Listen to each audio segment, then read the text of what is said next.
Suisse. Français, normalement, mais il vit en Suisse. Là, il a retapé, là, il a vendu 200. Là, il a rejoint déjà. Bah, lui m'a dit soit je fais 2 appartements que je loue. Et d'après ce que je dois faire, c'est trop d'argent, je mets juste en état. Il a pris la distribution, il a mis en état. Il n'a pas fait des folies, quoi. Il n'a pas vu le chauffage, pareil. C'est toujours pour un neuf.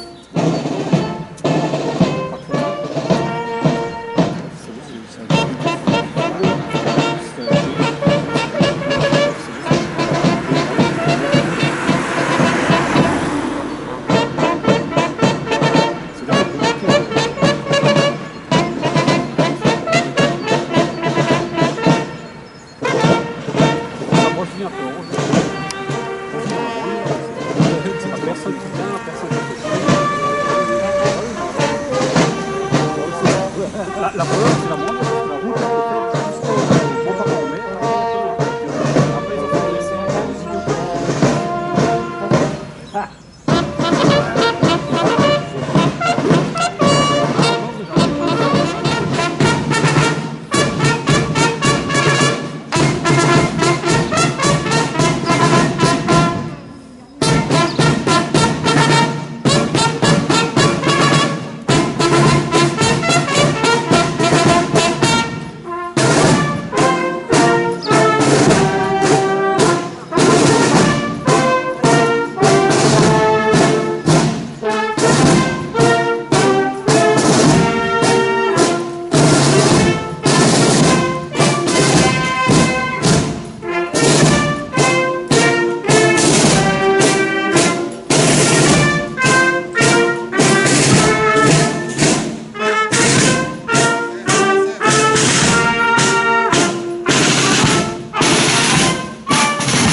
solennité, il convient d'éteindre les téléphones portables. Merci. La cérémonie à laquelle vous allez assister aujourd'hui rend hommage d'abord aux troupes américaines de la 70e division d'infanterie de Trailblazer qui a libéré Alstin il y a 80 ans.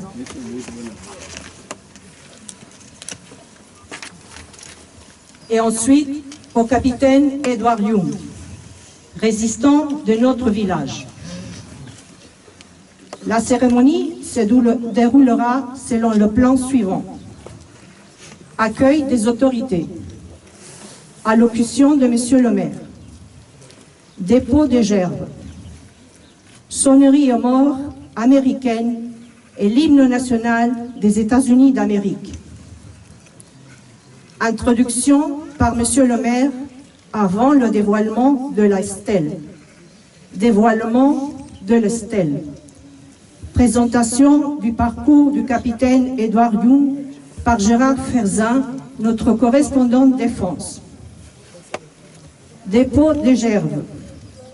Sonnerie aux morts. La Marseillaise et le repris du défilé vers le monument aux morts. Cette cérémonie sera présidée par M. Jean-Claude Haine, maire d'Alstin, en présence de M. Franck Chollet, sous-préfet de Forbach-Goulet.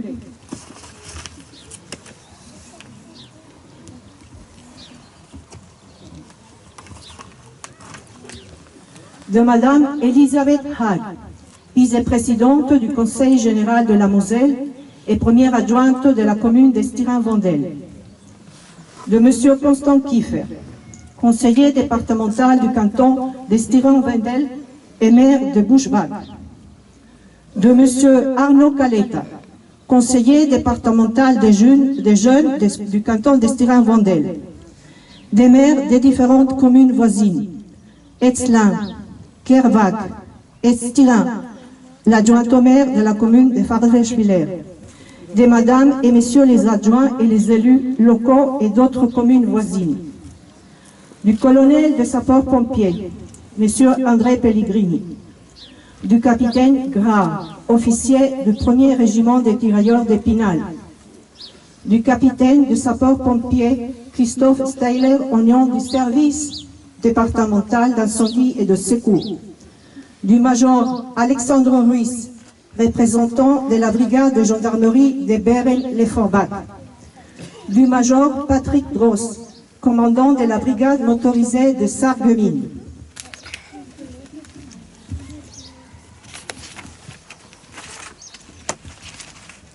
du lieutenant honoraire des sapeurs-pompiers Michel Deslinger, de monsieur Roger, président de l'association des anciens combattants d'Alstin, de monsieur René Drouin, délégué général du Souvenir français de Moselle,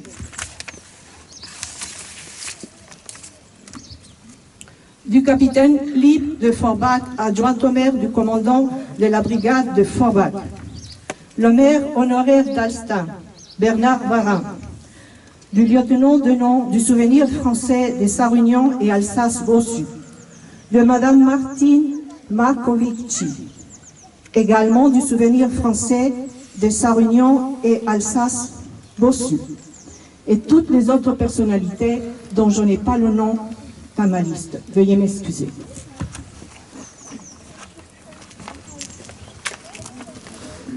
Allocution de Jean-Claude Haine, maire d'Alstin.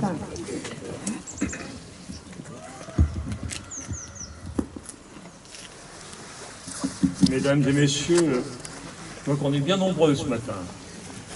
Nous sommes rassemblés sur cette place qui a été inaugurée il y a 30 ans, lors du 50e anniversaire de la libération de notre commune. Nous sommes réunis ce matin pour commémorer à nouveau ce moment crucial de notre histoire, la libération d'Alstin.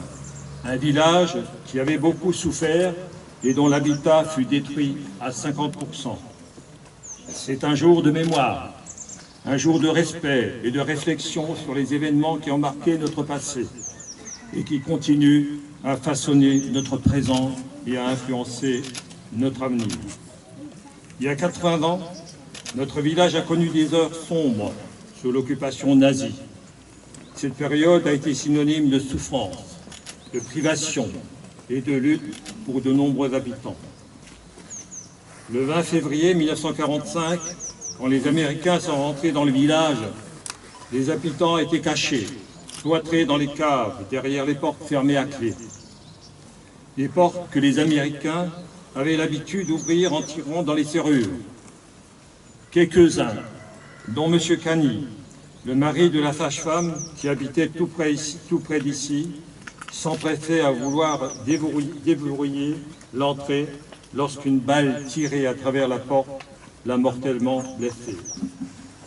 Les Américains ont perquisitionné toutes les maisons et ont retrouvé une douzaine de soldats allemands qu'ils ont fait prisonniers. Les libérateurs stationnèrent plusieurs semaines dans la commune avant d'engager l'assaut sur Saarbrück. Plusieurs soldats américains trouvèrent la mort dans la forêt du Jungenwald après une dernière contre-attaque de chars allemands suivie par des jeunes fanatiques de 14 à 15 ans issus de la Hitlerjugend. Mais en dépit de l'adversité, la résistance et le courage de ceux qui ont lutté pour la liberté ont permis de voir émerger l'espoir. La libération de notre village, le mardi 20 février 1945, a été le fruit d'un combat mené par des hommes et des femmes déterminés à retrouver leur dignité et leur liberté. Ainsi, nous devons nous souvenir des sacrifices de ceux qui ont donné leur vie pour que nous puissions vivre en paix. Leurs travaux et leur détermination sont des exemples qui doivent nous inspirer aujourd'hui. En honorant leur mémoire, nous affirmons notre engagement à défendre à notre tour les valeurs de liberté, d'égalité et de fraternité. Cette commémoration, 80 années après ce conflit, qui avait fait 50 millions de victimes et des milliers de déportés, est également l'occasion de réfléchir à l'importance de la paix et de la solidarité. Les leçons du passé doivent nous guider dans nos actions présentes et futures. Plus que jamais, nous devons rester vigilants face aux idéologies de haine et d'intolérance qui peuvent ressurgir. C'est notre devoir de transmettre cette mémoire aux générations qui nous suivent, afin qu'elles prennent conscience de l'importance de préserver la paix et de lutter contre toutes les formes d'oppression. En ce jour, nous rendons hommage à tous ceux et celles qui ont contribué à notre libération, que ce soit les soldats, les résistants, les déportés ou les civils qui ont risqué leur vie pour défendre notre village, pour défendre notre pays. Nous avons aujourd'hui une pensée toute particulière pour nos libérateurs, pour ces jeunes Américains du 70e régiment d'infanterie, dont l'âge moyen était de 22 ans, les Trailblazers, qui ont courageusement combattu ici et ailleurs pour libérer notre village, notre pays de l'oppression nazie. C'est pourquoi, ensemble, continuons à bâtir un avenir où la paix et la solidarité prévalent. Merci à tous pour votre présence ce dimanche matin pour commémorer cet événement. Ensemble, faisons vivre la mémoire de ceux qui ont lutté pour notre liberté. Vive Alstin, vive la France, vive la liberté.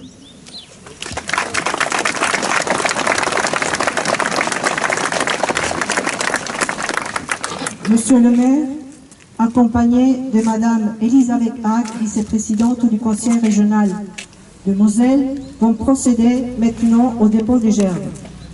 Le dépôt des gerbes sera suivi de l'hommage aux morts.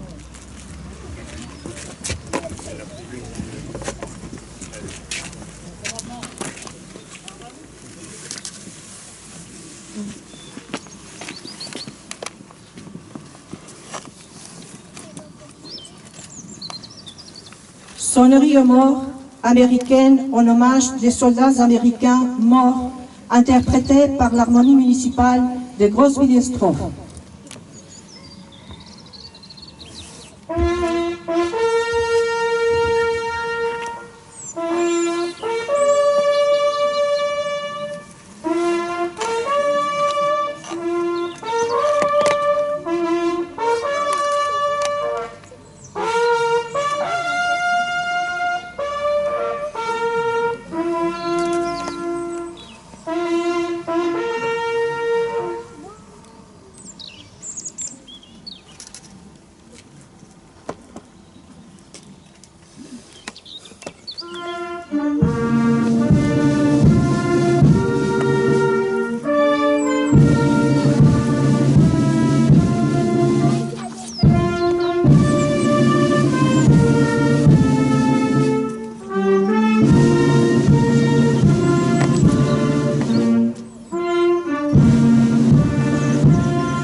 Notre commune fait tout ce qu'elle peut pour offrir à ses habitants un cadre de vie agréable, accueillant, afin que ceux qui viennent s'y installer, qui naissent ou qui grandissent, se sentent bien.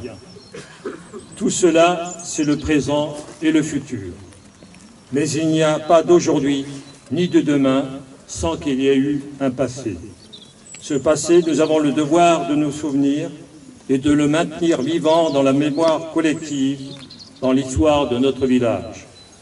Cette histoire se reflète à travers les événements comme cette célébration de ce 23 février, à travers les bâtiments de notre village, de nos monuments, mais aussi au travers de ces hommes et ces femmes qui, par leur travail, par leur bravoure, leur courage, s'inscrivent dans notre passé. En ce jour où nous célébrons le 4e anniversaire de notre libération, de la fin de cette tragédie de 39-45, nous profitons de cette célébration pour nous souvenir et pour mettre à l'honneur le passé glorieux d'un de ses fils, Édouard Young, grand résistant et combattant du nazisme. Nous sommes réunis ce matin, après tant d'années, pour lui rendre hommage collectivement et pour témoigner notre gratitude à ce vaillant feu d'armes, à ce capitaine qui s'est tellement battu pour la France et pour la liberté de la nation. Cette stèle, érigée sur cette place de la Libération, doit servir à ce qu'on garde en mémoire cet enfant du village qui, par son courage, sa bravoure et son abnégation, a permis à notre pays de se libérer de ses oppresseurs.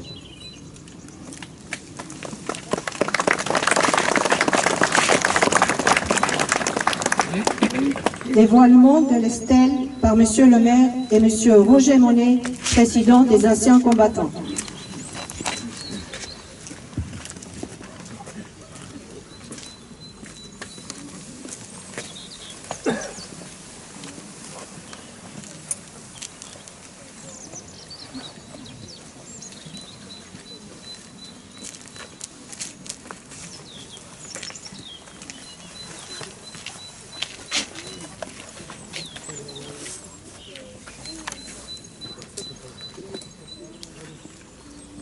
Présentation du parcours du capitaine Édouard Young par Monsieur Gérard Ferzin, correspondant Défense d'Alstin. Bonjour à tous ceux que je n'ai pas vus encore. Alors, Édouard Young est né en 1913 ici à Zinzin, pas très loin, là, à 300 mètres, rue de Zimbach. À 19 ans, son rêve à lui, c'est l'armée, l'exotisme, les voyages. Et le voilà qui part pour le Maroc, où il s'engage dans les tirailleurs marocains. Quelques temps plus tard, il revient par ici et en décembre 1936, il se marie avec mademoiselle Adèle Schwander, originaire du Dublin. D'ailleurs, Madame Young ensuite est elle aussi devenue une résistante remarquable pendant son séjour à Birac en Charente pendant la guerre. Je reviens donc maintenant en 1937, parce qu'à partir de 1937, on ressent les velléités guerrières de l'Allemagne. Aussi, Édouard Young est mobilisé sur la ligne Maginot, du côté de Lixin et Saint-Avold, là-bas, et sous le commandement du capitaine Simoneau. Mai 1940, c'est le Blitzkrieg. Notre pays est envahi et le gouvernement français se réfugie à Bordeaux. Et là, le 17 juin 1940, il ordonne à nos troupes de cesser les combats et de déposer les armes. Et c'est ainsi qu'Édouard se retrouve prisonnier. Il est envoyé en Autriche dans un stalag. Après plusieurs tentatives, il arrive finalement à s'évader et il rejoint le sud de la France et Nîmes plus particulièrement chez sa sœur qui le soigne pendant un bon bout de temps. Plus tard, Édouard reprend contact avec le capitaine Simoneau, qui lui maintenant dirige un service secret de renseignement. Comme Édouard est bilingue, il parle le français et l'allemand, comme nous tous ici, le capitaine Simoneau lui propose de rejoindre le groupe K pour une mission dans la région parisienne, en France occupée. Le groupe K, c'est une équipe d'agents des PTT, des postiers donc, qui sont spécialisés dans la maintenance des lignes téléphoniques souterraines à grande distance. Leur objectif, se piquer sur le câble Paris-Berlin. c'est la naissance de la source K. Elle est opérationnelle le 19 avril 1942 et jusqu'à fin de l'année 1942, Édouard et ses camarades vont intercepter tous les messages entre le haut commandement de Berlin et les armées d'occupation, comme la Kriegsmarine, la Luftwaffe, la Wehrmacht et aussi la Gestapo. Ce fut l'une des plus extraordinaires opérations d'écoute clandestine de la Seconde Guerre. Et les informations recueillies furent essentielles pour la réussite, entre autres, du débarquement de Normandie. C'est pas moi qui vous le dis, c'est l'amirauté britannique. Hélas, toutes les bonnes choses ont une fin. Ils sont dénoncés, mais ils parviennent à s'échapper. Ils traversent toute la France occupée, passent les Pyrénées, ensuite l'Espagne, puis ils arrivent enfin au Maroc. Et puis là, avec le 6e régiment de tirailleurs marocains, Édouard participe maintenant à la campagne d'Italie. C'est la bataille de Monte Cassino sur la ligne Gustave. À partir de janvier 1944, ce sont 4 batailles qui vont se dérouler, 4 batailles parmi les plus dures de la guerre. Et enfin, fin mai 1944, ils arrivent à percer cette ligne Gustave et ils ouvrent la voie vers Rome. 3 mois plus tard, en septembre, tout le monde débarque à Marseille et on remonte vers les Vosges. Là, c'est maintenant la Ventaligne qu'il faut traverser. La Ventaligne, c'est aussi une ligne de défense érigée sur les crêtes des Vosges, destinée à protéger l'Alsace, encore allemande à ce moment-là. Et là, c'est la rude bataille du Haut-du-Fin à Cornimont en octobre 1944. Et après 12 jours et 11 nuits d'intenses combats, ils arrivent enfin à percer cette Ventaligne. Après cela, Édouard est rappelé dans les services de renseignement, d'abord à Grenoble, puis à Strasbourg.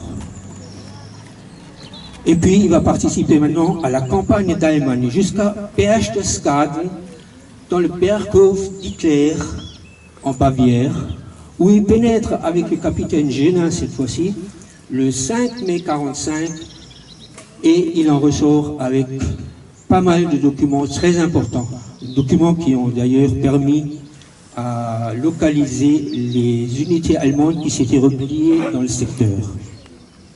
Voilà.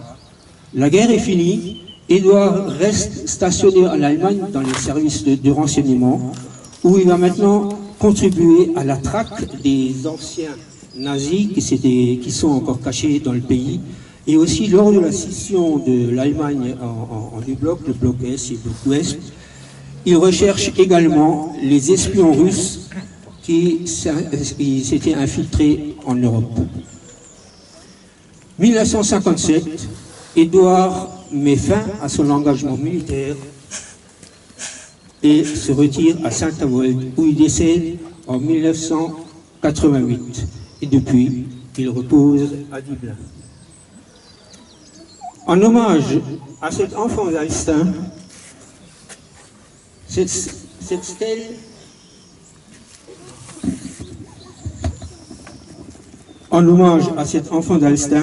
cette stèle témoigne aujourd'hui de la reconnaissance de la commune. Ah oui, j'ai oublié une chose, pardon. Je vais d'abord parler des médailles. Alors pour toute sa carrière, Édouard a été décoré de la médaille de la résistance, la médaille des évadés, la croix de guerre, une deuxième croix de guerre avec une étoile, une troisième croix de guerre encore avec 2 étoiles. Il est cité à l'Ordre national du mérite en qualité d'officier. Il est encore décoré de la médaille militaire, c'est celle qu'on appelle également la médaille de brave. Et enfin, il est fait chevalier de la Légion d'honneur. Donc, en hommage à cet enfant d'Alstin, cette stèle témoigne aujourd'hui de la reconnaissance de la commune. Et nous associons à cet hommage, nous associons à cet honneur tous les autres résistants de notre village. Et ils furent nombreux, ces femmes et ces hommes qui, par leur acte de courage, ont su braver l'occupant nazi. À tous, nous leur devons notre liberté d'aujourd'hui. Ne l'oublions pas.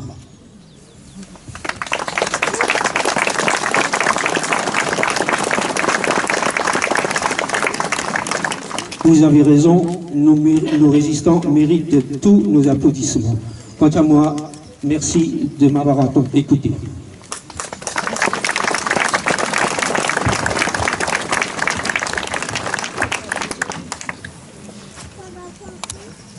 Monsieur Roger Monet, président des anciens combattants, et le capitaine Grard, officier du 1er régiment des tirailleurs d'Épinal, vont procéder maintenant au dépôt des gerbes.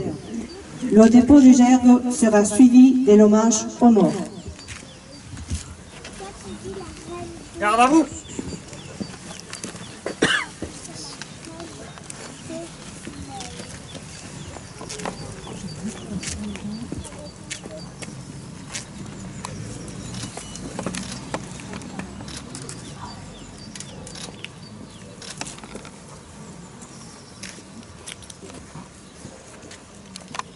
La sonnerie aux morts sera suivie de la minute de silence et de la Marseillaise.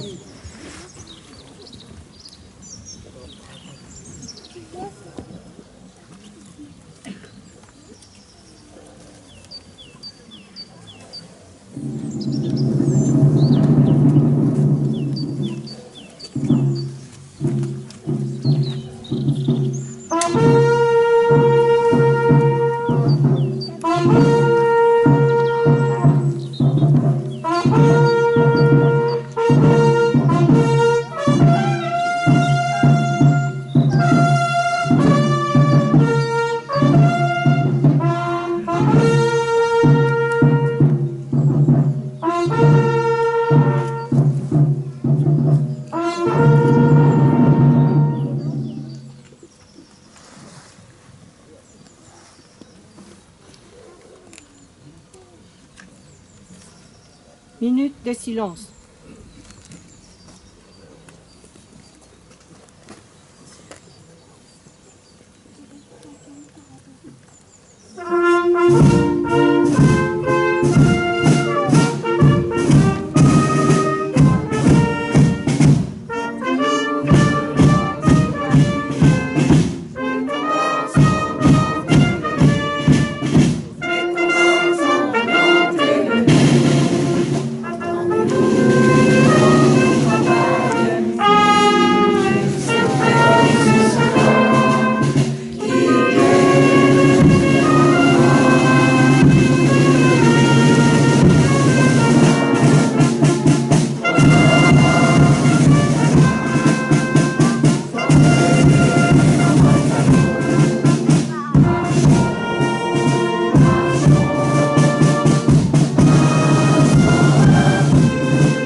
Nous remercions l'ensemble des participants pour votre présence à cette première partie de la commémoration du 80e anniversaire de la libération d'Alstin.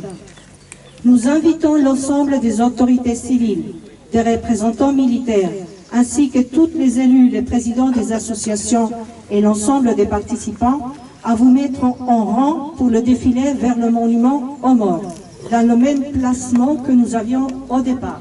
Merci beaucoup.